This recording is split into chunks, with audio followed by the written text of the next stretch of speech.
பசங்களா, நான் உங்கள் ஸ்ருதி மேம். அண்ட் இன்னைக்கு நம்மளோட கிளாஸ் 12 சிலபஸ்லேருந்து நம்ம பயோடெக்னாலஜி பிரின்சிபிள்ஸ் அண்ட் ப்ராசஸஸை என்னதான் நம்ம டீட்டெயில்டாக படிச்சிருந்தாலும் ஒரு ஃபுல்லாக ஒரு ரீகேப்பாக நம்ம வந்து மேம் இதெல்லாம் முக்கியமான விஷயங்கள், அதெல்லாம் டக்கு டக்கு டக்குன்னு முடித்தோம், அதுக்கப்புறம் நம்ம வந்து எதெல்லாம் முக்கியமான கேள்விகள் அதெல்லாம் டக்கு டக்குன்னு முடித்தோம் அப்படின்னு சொல்லிட்டு ஒரு ஃபுல் ரீகேப் பண்ணோம் அப்படின்னு சொன்னால் ரொம்ப கம்ஃபர்டபுளாக இருக்கும் இல்லையா? ஸோ அந்த மோஸ்ட் வாண்டட் ரீகேப் தான் பசங்களா இன்னைக்கு கிளாஸில் நம்ம பார்க்க போகிறோம். அண்ட் அதுக்கு முன்னாடி நம்மளோட நீட் தமிழ் சேனலை நீங்கள் இன்னும் சப்ஸ்கிரைப் பண்ணலை அப்படின்னா உடனே சப்ஸ்கிரைப் பண்ணிவிடுங்க. அண்ட் இந்த செஷனோட நோட்ஸ் எல்லாமே நம்மளோட வாட்ஸ்அப் கம்யூனிட்டியில் அவைலபிளாக இருக்குது. ஸோ அதனால் அந்த ஆக்சஸ் வாங்குறதுக்கும் நீங்கள் கண்டிப்பாக ஃபார் ஃப்ரீ ஆக்சஸ் அந்த குரூப்பில் வந்து ஜாயின் பண்ணிக்கோங்க வித்தவுட் எனி டிலே. அண்ட் அதோட லிங்க் எல்லாமே டிஸ்கிரிப்ஷன் பாக்ஸில் இருக்குது. ஸோ மறக்காமல் அதை எடுத்து நீங்கள் பண்ணிக்கோங்க. அண்ட் அது மட்டும் இல்லாமல் எல்லா சோஷியல் மீடியாலையும் எங்களோட ஹேண்டில்ஸை ஃபாலோ பண்ணுங்கள் பசங்களா. ஸோ தட் வருஷம் பூரா we are there to support you and we are there to see you progress, okay, and see you go forward in your journey. Okay, so coming to biotechnology principles and processes, இந்த ஒரு சாப்டரில் வந்து firstly நம்ம வருஷம் வந்து பார்த்தீங்க அப்படின்னா கிட்டத்தட்ட 7 to 8 questions இந்த ஒரு பகுதியிலேருந்து வருது. அதாவது 12% ஆஃப் கொஸ்டின்ஸ் வந்து இந்த ஒரு சாப்டர்லேருந்தே வருது அப்படிங்கிறத நம்ம அனாலிசிஸில் நம்ம பார்த்துருக்கோம். ஸோ தேட் மீன்ஸ் நமக்கு வந்து பிரின்சிபல்ஸ் அண்ட் ப்ராசஸஸ்லேருந்து பாருங்கள் 2024 13 கேள்விகள் வந்திருக்கு பசங்களா. So if you are lucky and இது உங்களோட ஸ்ட்ராங் சப்ஜெக்டாக இருந்துச்சு அப்படின்னா கண்டிப்பாக அந்த மாதிரி ஒரு 10 கேள்விகள் வருதுனாவே உங்களுக்கு 40 marks in your pocket. And அது வந்து ஒரு பெரிய விஷயம். Okay, when you look at your NEET exam. அண்ட் அது மட்டும் இல்லாமல் ஆவரேஜாக நம்ம வருஷங்களில் வந்து பார்த்தீங்க அப்படின்னு சொன்னால் இஃப் யூ சி 5, 11, 9, 13, 6. ஸோ இப்போ கம்மிங் 26 பேப்பர்லேயுமே வந்து கண்டிப்பாக ஆவரேஜாக 8லிருந்து if you are lucky even 10 questions வந்து you can definitely get from this segment. Okay, so குயிக்காக ஒரு ரீகேப் இந்த ஒரு சாப்டருக்கு வந்து பார்த்தீங்க அப்படின்னா ஃபர்ஸ்ட்லி பயோடெக்னாலஜினா என்ன அப்படிங்கிறது கண்டிப்பாக நீங்கள் புரிஞ்சிருக்கணும். ஸோ நம்ம வந்து பயோலாஜிக்கல் ப்ராசஸஸையும் ஆர்கானிசம்ஸையும் யூஸ் பண்ணி நம்ம வந்து அக்ரிகல்ச்சரோ ஹெல்த்தோ மெடிசன் இண்டஸ்ட்ரியில் வந்து இன்னும் கொஞ்சம் பெட்டர்மெண்ட் கொண்டு வரதுக்காக இந்த டெக்னாலஜிஸை அப்ளை பண்ணோம் அப்படின்னா அதுதான் பயோடெக்னாலஜி இல்லையா? ஸோ இந்த ஒரு பயோடெக்னாலஜியை பண்ணுறதுக்கு நமக்கு என்னெல்லாம் வேணும்?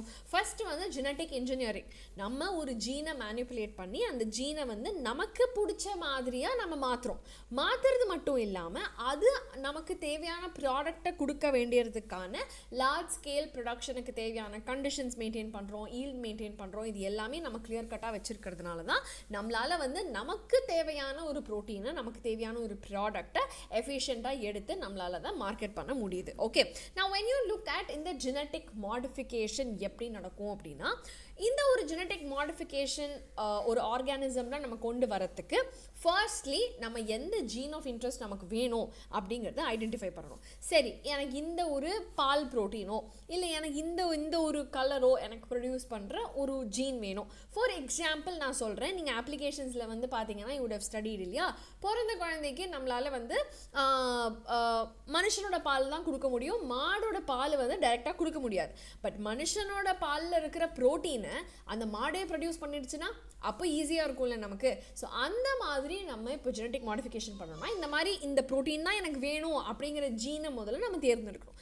தேர்ந்தெடுத்ததுக்கப்புறமா அதை வந்து ஒரு ஹோஸ்ட்குள்ளே போட்டோம் அப்படின்னு சொன்னால் அந்த ஹோஸ்ட்டுக்கு ஒரு ஸ்டேபிளான ஒரு என்வாயரன்மெண்ட் கொடுத்தோம் அப்படின்னா it will make sure that நம்மளுக்கு ப்ராடக்ட்ஸ் வந்து வந்துகிட்டே இருக்கும் அப்படிங்கிறத இட் வில் என்ஷூர். ஸோ அந்த ஒரு ப்ராசஸ் தான் வந்து என்டையராக ஜெனட்டிக் மாடிஃபிகேஷனில் நம்ம பார்க்க போகிறோம். ஸோ அதுக்கு தேவையான ஒரு என்ன, நமக்கு ஜீன் ஆஃப் இன்ட்ரெஸ்ட் வேணும், அதை எடுத்து ஒரு வெக்டரில் சொருவணும். வெக்டர் யார்? இந்த ஜீன் ஆஃப் இன்ட்ரெஸ்ட்டை என் ஹோஸ்ட்குள்ளே எடுத்துகிட்டு போக போகிற அந்த மஷின், அந்த ஒரு வெஹிக்கிள்.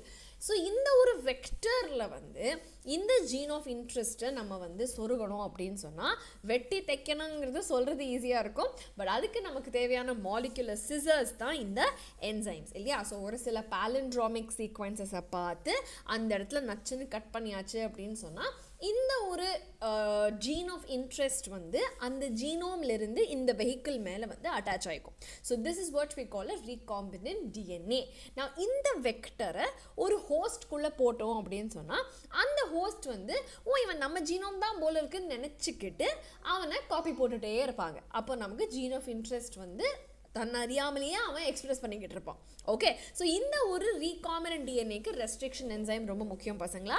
ஸோ அந்த வகையில் நம்மளோட என்சிஆர்டியிலேருந்து வந்து இஃப் யூ சி இந்த ஒரு டயக்ராம் ஈகோ ஆர்கானுடைய பேலண்ட்ரோமிக் சீக்வன்ஸ் என்ன GAATTC. ஓகே, ஸோ இந்த ஒரு பேலண்ட்ரோமிக் சீக்வன்ஸில் அது கட் பண்ண உடனே பாருங்கள் இந்த மாதிரி ஸ்டிக்கி எண்ட்ஸ் ஜெனரேட் ஆகுது.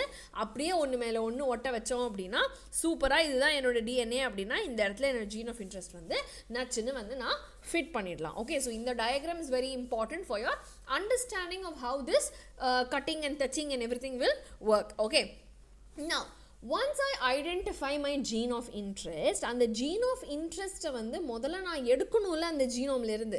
அது எப்படி எடுப்பேன்? நான் வந்து என்னோட என்டையர் ஜீனோமை இந்த ரெஸ்ட்ரிக்ஷன் என்சைமை யூஸ் பண்ணி கட் பண்ணிவிட்டு ஜெல் எலக்ட்ரோஃபோரசிஸ் அப்படிங்கிற ப்ராசஸ் வழியாக என்ன பண்ணுவேன், எலக்ட்ரிக் ஃபீல்டை யூஸ் பண்ணுறப்ப சின்ன சின்ன பீசஸ் ஃபாஸ்ட்டாக ஓடிடும், குண்டு குண்டு பீஸ் எல்லாம் ஸ்லோவாக ஓடும். ஸோ ஆஸ் அ ரிசல்ட் எனக்கு சின்னதுலேருந்து பெருசு வரைக்கும் எல்லா ஃப்ராக்மெண்ட்டும் டிவைட் ஆகிடும். அதுக்கப்புறமா என்னோட ஜீன் ஆஃப் இன்ட்ரெஸ்ட் சரி இதான்ப்பா இல்லை இதான்ப்பா அப்படிங்கிறத நான் தேர்ந்தெடுத்து எலியூஷன் அப்படிங்கிற ப்ராசஸ் வழியாக அதை நான் வெளியே எடுத்து அடுத்த கட்ட ரிசர்ச்சுக்கு அடுத்த கட்ட ப்ராசஸ்க்கு நான் அதை யூட்டிலைஸ் பண்ணிக்கலாம். ஸோ இது வந்து எனக்கு தேவையான ஜீனை வெளியே எடுக்கிறதுக்கான ரொம்ப முக்கியமான ஒரு ப்ராசஸ். நான் இந்த ஒரு ஜீனை நான் என்ன சொன்னேன், ஒரு வெக்டர் மேலே நம்ம செலுத்தணும், அப்போ தான் நம்ம வந்து அதை ஹோஸ்ட்குள்ளே போட முடியும் அப்படின்னு நான் சொன்னேன் இல்லையா. நான் இந்த ஒரு வெக்டருக்குள்ளே போடுற ஒரு ப்ராசஸ், இந்த வெக்டர் அப்படிங்கிறது என்ன அப்படின்னு பார்த்தீங்கன்னா ஒரு பிளாஸ்மிட். அது பிளாஸ்மிட்னா என்ன, தன்னோட குரோமோசோமல் டிஎன்ஏயை தாண்டி நமக்கு எக்ஸ்ட்ரா குரோமோசோமலாக இருக்கக்கூடிய ஒரு செட் ஆஃப் தானாக ரெப்ளிகேட் பண்ணிக்கக்கூடிய systems. Okay, so autonomously replicating DNA தான் நம்ம இந்த பிளாஸ்மிட்னு சொல்லுவோம். ஸோ பிளாஸ்மிட் ஆர் ஃபேஜஸ் எது வேணால் எடுத்து அவங்களுக்குள்ளே நம்ம இந்த ஒரு ஜீன் ஆஃப் இன்ட்ரெஸ்ட்டை சொருகிட்டோம் அப்படின்னு சொன்னால் அவன் வந்து க்ளீனாக ரெப்ளிகேஷனாக இருக்கட்டும் செலெக்ஷனாக இருக்கட்டும் எல்லாமே அவன் பார்த்துப்பான். ஓகே, நான் செலெக்ஷன்னா என்ன, நான் அனுப்பிச்ச ஜீனை முதல்ல அவன் ஏற்றுக்கிட்டானா இல்லையா அப்படிங்கிறது எனக்கு தெரியணும்ல. ஸோ அதுக்காக வேண்டி இருக்கக்கூடிய ஒரு சில மார்க்கர்ஸை தான் வந்து நம்ம இந்த செலக்டபிள் மார்க்கர்ஸ் அப்படின்னு சொல்லுவோம். ஸோ இப்போ உதாரணத்துக்கு இந்த ஒரு PBR 322 வந்து பார்த்தீங்கன்னா there is ampicillin resistance, there is tetracycline resistance. So நார்மலாக ஒரு ஹோஸ்ட், ஒரு ஈகோலை மாதிரியான ஒரு ஹோஸ்ட் வந்து எந்த ஆன்டிபயோட்டிக்குமே ரெசிஸ்டன்ஸ் கிடையாது அதுக்கு. ஆனால் இந்த வெக்டருக்கு ரெண்டுமே இருக்குது. இந்த ஒரு வெக்டரில் ஒருவேளை இந்த இடத்துல நான் வந்து என்னோடய ஜீன் ஆஃப் இன்ட்ரெஸ்ட்டை சொருக போகிறேன் அப்படின்னு சொன்னால் நான் இந்த இடத்துல வெட்டின உடனே இந்த ரெசிஸ்டன்ஸோட ஜீன் என்னாச்சு, உடஞ்சி போச்சு. அப்போ உடஞ்சி போச்சுன்னா இந்த டெட்ராசைக்ளின் ரெசிஸ்டன்ஸ் இனிமே இந்த ஒரு பிளாஸ்மிட்க்கு இருக்காது. ஓகே, ஸோ ஆம்பிசிலின் ரெசிஸ்டன்ஸ் இருக்குது, ஆனால் டெட்ராசைக்ளின் ரெசிஸ்டன்ஸ் இல்லைங்கிற மாதிரி ஏதாவது ஒரு ஈக்குவலாக இருந்தான் அப்படின்னா அவன் தாண்டா கரெக்டாக என்னோட ஜீனை வச்சிருக்கிற ஈகோலை அப்படிங்கிறது ஈஸியாக நான் செலக்ட் பண்ணிக்கலாம். அதுதான் நம்ம இந்த செலக்டபிள் மார்க்கர்ஸ்ன்னு சொல்லுவோம், இல்லை செலெக்ஷன் ப்ராசஸ் அப்படிங்கிறது சொல்லுவோம்.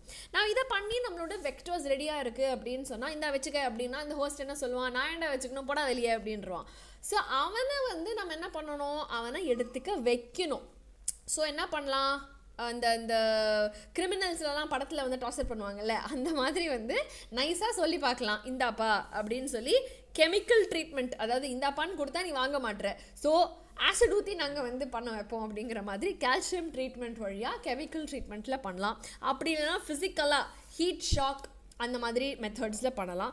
அப்படி இல்லைன்னா ஜீன் கன் மாதிரி டப்புன்னு சுட்டோம் அப்படின்னா டிஷ்னு புல்லட் மாதிரி இந்த டிஎன்ஏ வந்து உள்ளே போயிடும். ஸோ பேசிக்காக இப்போ நம்ம தமிழ் சினிமாவில் வந்து கிரிமினல் வந்து டார்ச்சர் எப்படி பண்ணுவாங்க, ஃபஸ்ட்டு நாசூக்காக கேட்டு பார்ப்பாங்க, இன்வெஸ்டிகேஷன் நீங்கள் கோஆப்ரேட் பண்ணலைன்னா அடுத்து அடித்து கேட்போம், அடிச்சும் கேட்கலன்னா ஆசிட் ஊற்றி கேட்போங்கிற மாதிரி ஒவ்வொரு லெவலாக நம்ம வந்து டார்ச்சர் இன்க்ரீஸ் பண்ணுற மாதிரி ஒவ்வொரு செல்லுக்கும் நம்ம வந்து based on how it is you know அதோட கண்டிஷன்ஸ் என்ன, அது எவ்வளோ பிடிவாதமாக இருக்குங்கிறத பொறுத்து நம்மளோட மெத்தட்ஸை மாற்றிக்கிட்டே இருக்கலாம். ஓகே பசங்களா, ஸோ ஒன்ஸ் இந்த ஒரு இது முடிஞ்சிச்சு அப்படின்னா என்னோட host is now ready for multiplying my gene of interest. Okay, so இந்த ஒரு ஆர்டிஎன்ஏ டெக்னாலஜியில் என்ன பண்ணுறோம், ஃபஸ்ட்டு நமக்கு தேவையான டிஎன்ஏ எடுத்து என்சைமை வச்சு கட் பண்ணுறோம். கட் பண்ணிவிட்டு அது நமக்கு தேவையான வெக்டரோட லைகேட் பண்ணுறோம், ஒட்ட வைக்கிறோம். ஒட்ட வச்சதை தூக்கி ஒரு ஹோஸ்ட்டுக்குள்ளே போடுறோம். ஸோ தேட் அந்த ஹோஸ்ட் வந்து நார்மலாக அந்த ஜீனை எக்ஸ்ப்ரெஸ் பண்ணி நமக்கு தேவையான ப்ரோட்டீனை கொடுக்க போகுது. ஓகே, ஸோ இதுதான் வந்து ரொம்ப சிம்பிளான ஒரு ப்ராசஸ். அண்ட் இந்த டயக்ராம் உங்கள் டெக்ஸ்ட் புக்கில் இருக்கிற டயக்ராம் தான் பசங்களா. ஸோ இதை பார்க்கும்போது யூ கேன் அண்டர்ஸ்டாண்ட், இந்த டிஎன்ஏ எனக்கு இந்த பகுதி தான் வேணும், இந்த பகுதியை எடுத்து நான் இந்த இடத்துல சொருகிட்டேன், இதை எடுத்து நான் என்னோடய ஹோஸ்ட்குள்ளே போட்டேன் அப்படின்னா அந்த ஹோஸ்ட் டிவைட் பண்ணுறப்ப இந்த பகுதி ஆஃப் த ஜீனையும் சேர்த்து எக்ஸ்பிரஸ் பண்ணிக்கிட்டே இருப்பான். ஸோ இந்த பகுதியான ஜீன் என்ன ப்ரோட்டீன் கோட் பண்ணுதோ அந்த ப்ரோட்டீன் எனக்கு இந்த இடத்துல எக்ஸ்பிரஸ் ஆகிக்கிட்டே இருக்கும். That's all. ஓகே, அதுதான் வந்து ஃபண்டமெண்டல் கான்செப்ட். நவ் எனக்கு ஒரு ஜீன் இருக்குது, அதை நான் கட் பண்ணி எடுத்துட்டேன். பட் இந்த ஒரு ஜீனை வச்சே நான் காலம்பூரா ரிசர்ச் ஓட்டணும் அப்படின்னு சொன்னால் எப்படி நியாயம்? அது நியாயமே இல்லை இல்லையா? So we have this particular mechanism called as PCR. So polymerase chain reaction அப்படிங்கிற இந்த ஒரு ப்ராசஸில் வந்து என்ன ஆகுது அப்படின்னா, நாம் வந்து செயற்கையாக ஒரு சில கண்டிஷன்ஸில் இந்த ஒரு டிஎன்ஏயை வைக்கும் பொழுது இது தன்னைத்தானியே ரெப்ளிகேட் பண்ணும். அதுவும் சும்மா 2-3 காப்பிலாம் கிடையாது, கிட்டத்தட்ட ஒரு 30 சைக்கிள் ரன் பண்ணிங்கன்னா 1 பில்லியன் டைம்ஸுக்கு நான் ஆம்ப்ளிஃபை பண்ணலாம். ஓகே, ஸோ டயக்னாஸ்டிக்ஸ்லாம் இது ரொம்ப ஒரு இம்பார்ட்டண்ட்டான ஒரு அப்ளிகேஷன். பட் இங்கே வந்து நம்மளோட ஆர்டிஎன்ஏ டெக்னாலஜிக்கும் நம்ம பயோடெக்னாலஜிக்கும் இது ஏன் இம்பார்ட்டண்ட் அப்படின்னு பார்த்தீங்கன்னா, இந்த ஒரு சின்ன பீஸ் ஆஃப் டிஎன்ஏ எனக்கு கிடச்சா கூட ஃபஸ்ட்டு ஸ்டெப்பில் நான் என்ன பண்ணுவேன் அப்படின்னா டீநேச்சர் பண்ணிடுவேன். ஓகே, ஸோ டீநேச்சர் பண்ணிவிட்டு, டீநேச்சர்னால் என்ன, இந்த 2 ஸ்ட்ராண்டையும் பிரிச்சுருவேன். பிரிச்சுட்டு அனீலிங் அப்படிங்கிற ப்ராசஸ் வழியாக ப்ரைமரை ஒட்ட வச்சுருவேன் 2 சைட்லேயும். ஸோ டிஎன்ஏயை ஃபஸ்ட்டு பிரிச்சுட்டு 2 பக்கமும் ப்ரைமரை ஒட்ட வச்சுட்டு இந்த டெம்பரேச்சரில், ஹையான டெம்பரேச்சரில் வேலை செய்யக்கூடிய ஒரு சில என்சைம்ஸ் அது எங்கேருந்து கிடச்சிது, அந்த மாதிரி டெம்பரேச்சரில் வாழ்கிற ஆர்கானிசம்ஸ் கிட்டேருந்து அந்த ஒரு டெம்பரேச்சரில் ஃபங்க்ஷன் ஆகிற என்சைம் ஐசோலேட் பண்ணி தெர்மோஸ்டேபிளான பாலிமரேஸை எடுத்து நான் வந்து எக்ஸ்டென்ஷன் பண்ணுறேன் பாலிமரேஸை யூஸ் பண்ணி. ஸோ இந்த ப்ராசஸில் என்ன ஆகும், மல்டிபிள் டைம்ஸ் நான் இந்த காப்பி போடும்போது எனக்கு தேவையான ஜீன் வந்து ஆம்ப்ளிஃபை பண்ணி பூதாகாரமாக ஆகிடும். காட் இட் பசங்களா? ஸோ இதுதான் வந்து உங்களுடைய பிசிஆரோடைய process. Okay, now once in the cutting, touching, everything is over, நான் வந்து தைச்சு முடிச்சு என்னோட ஃபுல் ஆர்டிஎன்ஏ வந்து ரெடி ஆகிடுச்சு அப்படின்னு சொன்னால், இப்போ இதை வந்து நான் எக்ஸ்ப்ரெஸ் பண்ண வைக்கணும். இதை எக்ஸ்ப்ரெஸ் பண்ண வைக்கிறதுக்கு தான் வந்து எனக்கு நம்ம வீட்டில் இருக்கிற பாத்திரம் எல்லாம் நம்ம வீட்டில் சாப்பிட்றதுக்கு மட்டும்தான் இல்லையா. இப்போ நீங்கள் ஊருக்கே சாப்பாடு போடணும், நீங்கள் வந்து ஒரு கல்யாண வீட்டுக்கே சாப்பாடு போடணும் அப்படின்னு சொன்னால் அதுக்கு தேவையான அண்டா குண்டா எல்லாம் தேவைப்படும்ல. அதே மாதிரி நம்ம லெபார்டரி ஸ்கேலில் இத்துணூண்டு ப்ரோட்டீன் தான் ப்ரொடியூஸ் பண்ண முடியும். பட் நம்ம அக்ரிகல்ச்சருக்கும் ஹெல்த்துக்கும் எவ்வளோ இண்டஸ்ட்ரீஸில் எவ்வளோ இடத்துல நமக்கு இந்த மாதிரி என்சைம்ஸ் தேவைப்படுது, ப்ரோட்டீன்ஸ் தேவைப்படுது, ஹார்மோன்ஸ் தேவைப்படுது அப்படின்னா அதை எல்லாத்தையும் ப்ரொடியூஸ் பண்ணுறதுக்கான பெரிய பெரிய வெசல்ஸ் தான் இந்த பயோரியாக்டர்ஸ். அண்ட் இவங்கள்ட்ட ஸ்பெஷல் ஃபீச்சர்ஸ் எல்லாம் இருக்குது. என்ன அப்படின்னா, நம்ம லார்ஜ் ஸ்கேலில் பண்ணுறப்ப நம்ம இதை ஆட்டோமேட்டிக்காக செட் பண்ணிடலாம். இந்த டெம்பரேச்சர், இந்த கண்டிஷனில் இவ்வளோ ஆக்சிஜன், இவ்வளோ இந்த மீடியா, இப்படி இடத்துல இது வந்து பக்காவாக ரெடி ஆகணும் அப்படிங்கிறத நம்ம மானிட்டர் பண்ணிடலாம். அண்ட் ஒன்ஸ் இந்த பக்காவான கண்டிஷனில் இந்த பெரிய பெரிய பயோரியாக்டர்ஸில் என்னோடய ஹோஸ்ட்டை நான் போட்டேன் அப்படின்னு சொன்னால் அவனும் ஜாலியாக ரெப்ளிகேட் பண்ணிக்கிட்டே இருப்பான். அண்ட் ரெப்ளிகேட் பண்ண நான் வந்து அந்த ப்ரோட்டீன்ஸை எடுத்துக்கிட்டே இருக்கலாம். ஓகே, ஸோ ஆனால் எடுத்தது வந்து அப்படியே ஃப்ரெஷ்ஷாக அவன் செஞ்சு கொடுத்த ப்ரோட்டீனை நான் வெளியே எடுத்திருக்கேன் இல்லையா. நான் இதை அப்படியே பேக்கெட் போட்டு வித்துற முடியுமா? முடியாது. பேஸ்ட் ஆன் இது என்ன ப்ரோட்டீன், இதை நான் எனக்கு யூஸ் பண்ணுறேங்கிறத பேஸ் பண்ணி டவுன் ஸ்ட்ரீம் ப்ராசஸிங் அப்படிங்கிற ஒரு சிஸ்டமேட்டிக் ப்ராசஸில் நான் என்ன பண்ணுவேன், அதோட பியூரிஃபிகேஷன் பண்ணி அதோட டெஸ்டிங் பண்ணி அதோட பேக்கேஜிங் பண்ணி எல்லாம் நீட்டாக இது பண்ணிட்டு தான் அடுத்த கட்டத்துக்கு நான் எடுத்துகிட்டு போக முடியும். ஓகே, அதாவது மார்க்கெட்டிங்க்கு நான் எடுத்துகிட்டு போக முடியும். ஸோ இந்த மாதிரியான வெசல்ஸ் அண்ட் இதோட டிஃப்ரெண்ட் என்ன சொல்கிறது ஃபீச்சர்ஸ் என்னெல்லாம் இருக்குங்கிறது கொஸ்டின்ஸில் வரலாம். So make sure that you know there is a acid base regulator, there is a steam for sterilization, there is culture போடுறதுக்கான ஒரு போர்ட், இதெல்லாமே இருக்குது. ஸோ இந்த டயக்ராம்ஸ் எதையுமே வந்து மிஸ் பண்ணாதீங்க பசங்களா. So all of this is very very important. Now coming to some of the important questions. So overall theoretically I have explained to you. So important questions என்னென்ன இதுல இருந்து வரலாம், ரொம்ப repeated ஆன type of questions என்ன வந்திருக்கு அப்படின்னு பார்த்தீங்கன்னா, இது வந்து first question நம்ம PBR 322 மாதிரியான ஒரு பிளாஸ்மிட் இருக்குது அப்படின்னா இந்த ஒரு பிளாஸ்மிடுக்கு இதில் எதெல்லாம் வந்து பொருந்தும் அப்படின்னு பார்த்தீங்க அப்படின்னு வச்சுக்கோங்களேன். ORI அப்படிங்கிறது வந்து will control the copy number. அங்கே தான் origin of replication ஆகும் and அங்கே தான் copy numberும் decide ஆகும். So this is correct. Multiple cloning sites are recognition sequences of common restriction enzymes. So ஒரே ஒரு ரெஸ்ட்ரிக்ஷன் என்சைம்க்கு தான் நான் சைட் வச்சுருக்கேன் அப்படின்னு சொன்னால் அந்த ஒரு என்சைமை மட்டும் தான் நான் யூஸ் பண்ண முடியும். பட் இந்த PBR 320ல் நிறைய சைட்ஸ் இருக்குது, வேறு ரெக்கக்னிஷன் சீக்வன்சஸ் இருக்குது ஃபார் வேறு restriction enzymes. So if you C there is BAMH1, there is PSU1, PVU2. So இதெல்லாமே வந்து are different enzyme sites that are there on the PBR 322. So அதனால் இதுவும் correct. And then genes for antibiotic resistance வந்து இருக்குது, ampicillin, tetracycline நானே சொன்னேன் இல்லையா. So 1, 2, 3 எல்லாமே கரெக்ட் பசங்களா. Option 4 will be the right answer. So சிம்பிளாக பிளாஸ்மிட் சம்மந்தப்பட்ட ஒரு கேள்வி. Now ரெண்டு ஸ்டேட்மெண்ட்ஸ் இங்கே இருக்குது. Plasmids can be used as a vector in recombinant DNA technology experiments. ஆமாம், okay. Plasmids is an extra chromosomal circular double stranded DNA. ஆமாம், ஆனால் இதனால தான் இதுவா அப்படின்னு கேட்டால் கிடையாது இல்லையா. So both are correct. ஆனால் இது அதை எந்த விதத்துலையும் எக்ஸ்பிளைன் பண்ணலைங்கிறதுனால we can go for option 2. Okay, pretty straight forward question இதுவும். Now இது வந்து ப்ராப்பர் assertion reason அப்படின்னே சொல்லி கேட்டிருக்காங்க. ஸோ இங்கே வந்து பார்த்தீங்கன்னா it is desirable to use restriction enzymes that make asymmetrical cuts. அப்படின்னா என்ன, இந்த ஸ்டிக்கி எண்ட்ஸ் மாதிரியான இது ஜென்ரேட் பண்ணுறது வந்து இஸ் டிசைரபிள். ஏன் அப்படின்னு சொன்னால், ஏன் அப்படின்னா formation of இந்த cuts வந்து will facilitate the DNA ligase. So இது வந்து பாருங்கள், நான் இப்படியே காமிக்கிறேன் லைவாக. இதை நீங்கள் தூக்கி இப்படியே மேலே வச்சிங்க அப்படின்னா அப்படியே அது ஒட்டிக்கும். பிகாஸ் ஹைட்ரஜன் பாண்ட்ஸ் நேச்சுரலாக ஃபார்ம் ஆகிடும் இல்லையா. ஸோ இந்த எடுத்து ஒட்டுற ப்ராசஸ் வந்து ரொம்ப ஈஸியாக இருக்குங்கிறதுனால தான் எனக்கு இந்த asymmetrical cuts வந்து ஃபெசிலிட்டேட்டிங்காக இருக்குது அப்படிங்கிறது கரெக்டான explanation. So option 1 will be the right answer. Alright, so I hope this was clear to you பசங்களா. assertion reasonல always first பார்க்கும்போது true or false ஆன்னு பாருங்கள். ஸோ true or false தான் நமக்கு தெரிஞ்சிடும். ஸோ true or falseல ரெண்டுமே true அப்படின்னு சொன்னால் நம்ம அதுக்கப்புறம் ஏன் அப்படின்னா எதுக்கு அப்படின்ற மாதிரி ஒரு கேள்வியை நடுவில் இன்சர்ட் பண்ணும்போது அது சரியான பதிலாக இருந்தால் நம்ம ஆப்ஷன் 1 போகலாம், இல்லாட்டி ஆப்ஷன் 2 போய்க்கலாம். Okay, now coming to another assertion reason question.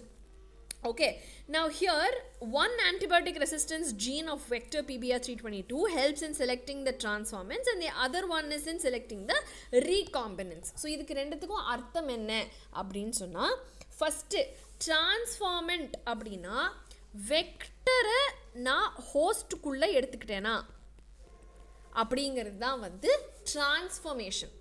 Okay, ரீகாம்பினன்ட்னா என்ன, இந்த ஒரு ஜீன் வந்து என்னோட வெக்டருக்குள்ளே இருக்கா அப்படிங்கிறது தான் வந்து ரீகாம்பினன்ட். வெக்டர் வந்து ஹோஸ்ட்குள்ளே போயிருக்கா அப்படிங்கிறது தான் டிரான்ஸ்ஃபார்மண்ட். ஓகே, ஸோ இப்போ நமக்கு ஆம்பிசிலின் ரெசிஸ்டன்ஸ் இருக்குது, டெட்ராசைக்ளின் ரெசிஸ்டன்ஸ் இருக்குது. ஓகே, ரெண்டு ரெசிஸ்டன்ஸ் ஜீன்ஸ் இருக்குது. பட் இந்த ஜீன் ஒருவேளை இந்த வெக்டரில் உட்காந்துருந்துச்சு அப்படின்னு சொன்னால் என்ன அர்த்தம், இந்த ஜீன் உடஞ்சி போச்சுன்னு அர்த்தம். கரெக்டா? அப்போது டெட்ராசைக்ளினில் உயிர் வாழ்ந்தான் அப்படின்னு சொன்னால் என்னோடய ஜீன் உள்ளே இல்லை அப்படின்னு அர்த்தம். ஏன்னா ஒருவேளை ஜீன் உள்ளே இருந்திருந்தா என்னோட ரெசிஸ்டன்ஸ் ஜீன் உடஞ்சிருந்தா அப்போ அந்த ரெசிஸ்டன்ஸ் எனக்கு இருக்காது இல்லையா. ஸோ ரீகாம்பினை செலக்ட் பண்ணுறதுக்கு ஒரு ஜீன் அண்ட் ஒருவேளை இந்த ஹோஸ்ட் வந்து இந்த வெக்டரை எடுத்துக்கிச்சு அப்படின்னு சொன்னால் மட்டும்தான் இந்த ரெசிஸ்டன்ஸுங்கிறதே இந்த ஹோஸ்ட்டுக்கு இருக்கும். இல்லாட்டி இந்த ஹோஸ்ட்டுக்கு நேச்சுரலாக எந்த ரெசிஸ்டன்ஸுமே கிடையாது. ஸோ டிரான்ஸ்ஃபார்மெண்ட்டா அப்படின்னு சொல்கிறதுக்கு ஒன்று.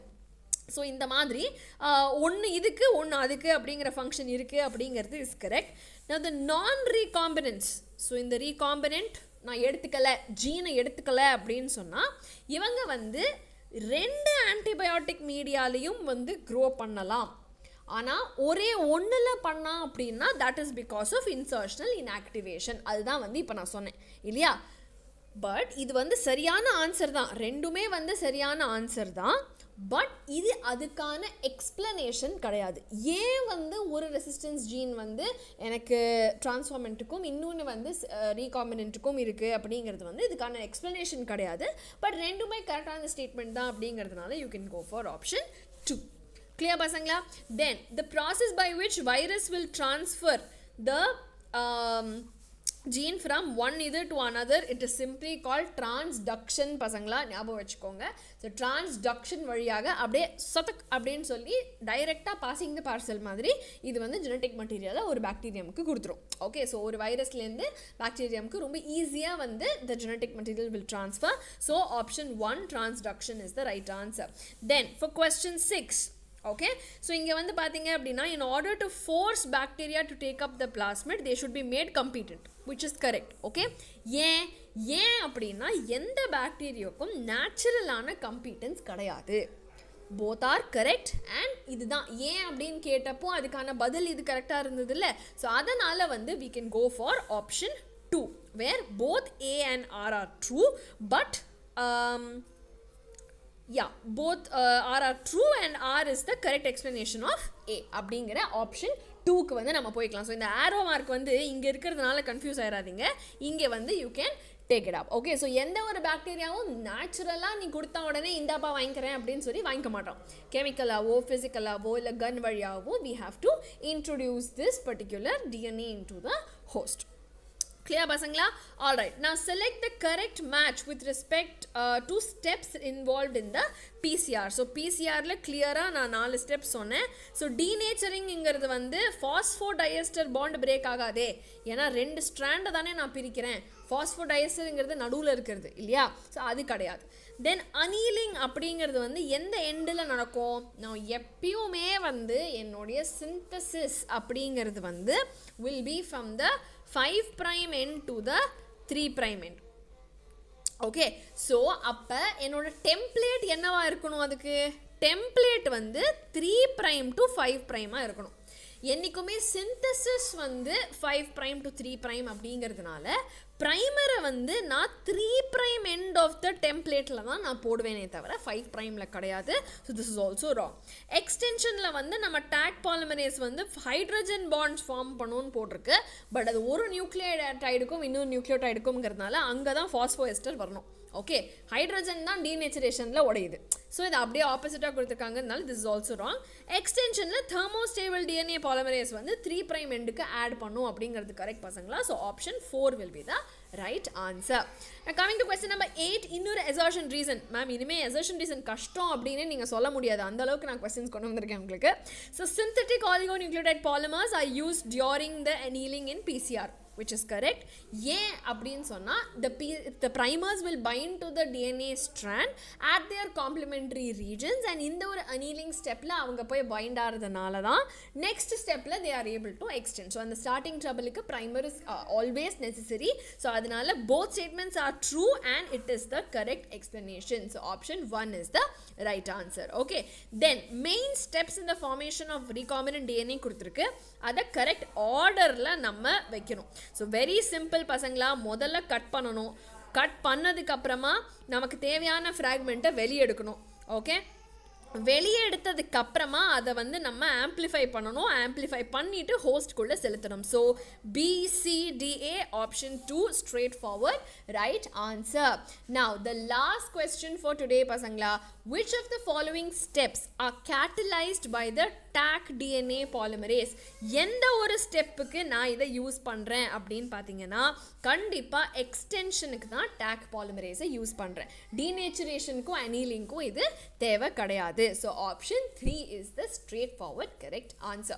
So most wanted seriesல உங்களுக்கு தேவையான இந்த ஒரு கஷ்டமான சாப்டரை நான் டீட்டெயில்டாக ஒன் ஷாட்டில் ஆல்ரெடி எக்ஸ்பிளைன் பண்ணியிருக்கேன். பட் ஆனாலும் இன்னைக்கு வந்து ஒரு சூப்பரான ஒரு ரீகேப் பார்த்துட்டு ஒரு 10 இம்பார்ட்டண்டான கொஸ்டின்ஸும் நான் உங்களோட டிஸ்கஸ் பண்ணியிருக்கேன். ஸோ இது உங்களுக்கு புரிஞ்சுது அப்படின்னா கண்டிப்பாக ஒரு ஸ்டாரை தெரிய விடுங்க பசங்களா கமெண்ட் பாக்ஸில்.